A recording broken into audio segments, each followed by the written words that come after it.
everyone, welcome back to my channel, and today we're going to be reading Curious George. Let's start reading Curious George.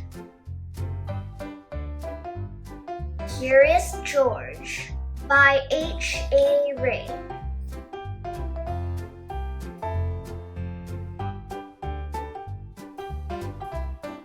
This is George. He lived in Africa. He was a good little monkey and always very curious. One day, George saw a man. He had on a large yellow straw hat. The man saw George too. "What a nice little monkey," he thought. "I would like to take him home with me." He put his hat on the ground, and of course, George was curious. He came down from the tree to look at the large yellow hat. The hat had been on the man's head.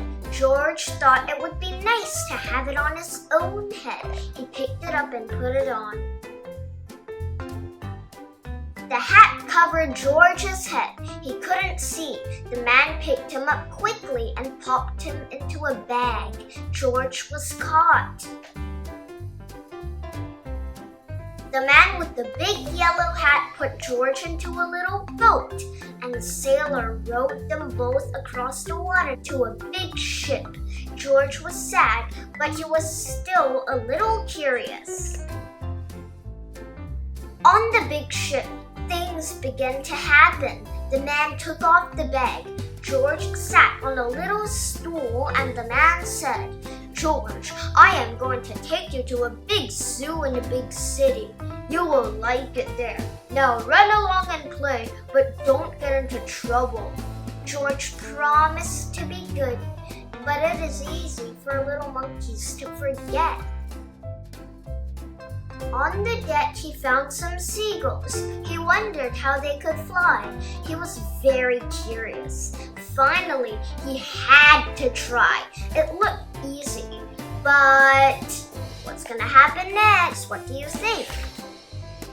Oh, what happened? First this, and then this.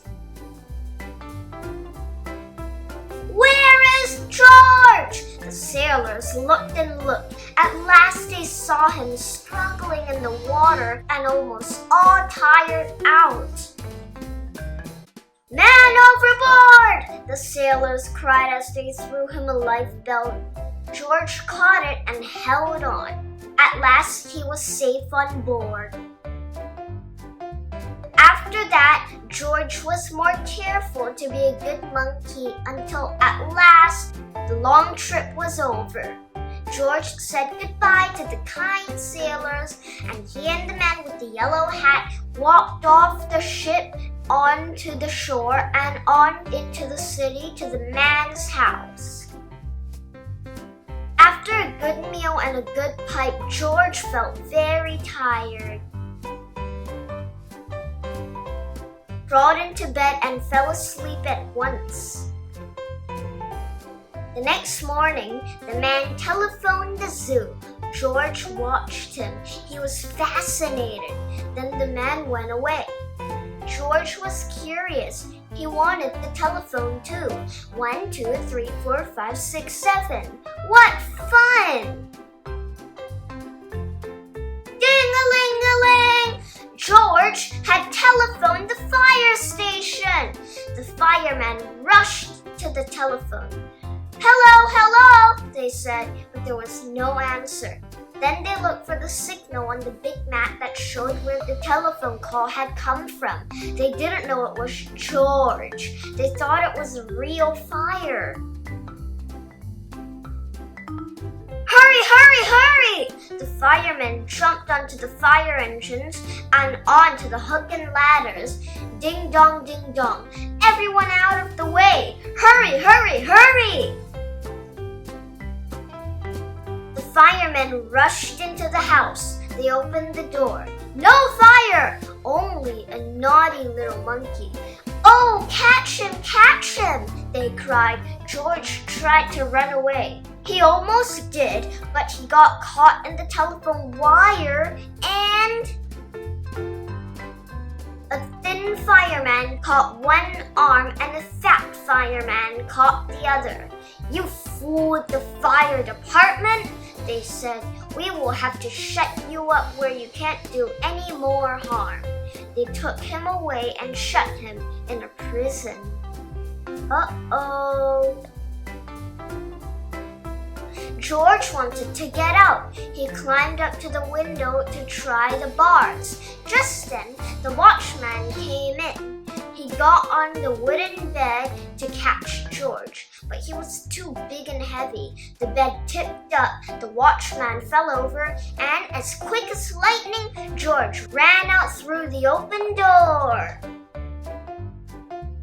He hurried through the building and out onto the roof. And then he was lucky to be a monkey.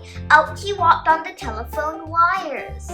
Quickly and quietly over the guard's head, George walked away. He was free! Down in the street outside the prison wall stood a balloon man.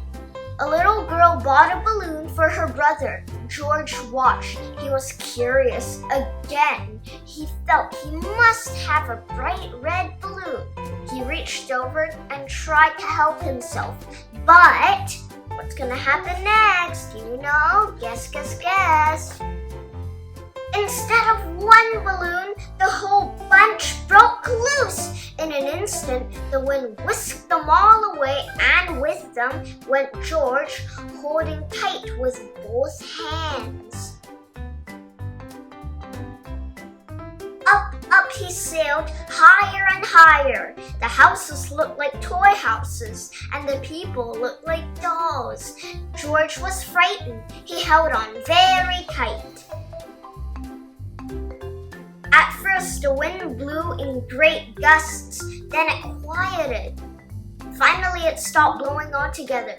George was very tired. Down he went, bump, onto the top of a traffic light. Everyone was surprised. The traffic got all mixed up. George didn't know what to do. Then he heard someone call, "George!" He looked down and saw his friend, the man with the big yellow hat. George was very happy.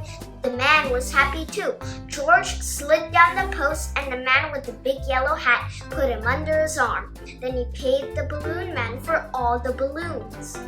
And then George and the man climbed into the car and at last, away they went to the zoo! What a nice place for George to live!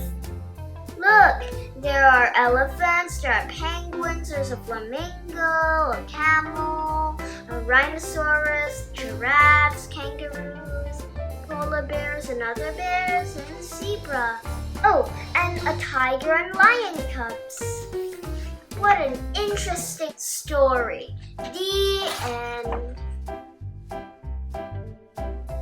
Still curious after 75 years. Bye everyone. Hope you like this video. Subscribe to my channel and see you tomorrow. Bye!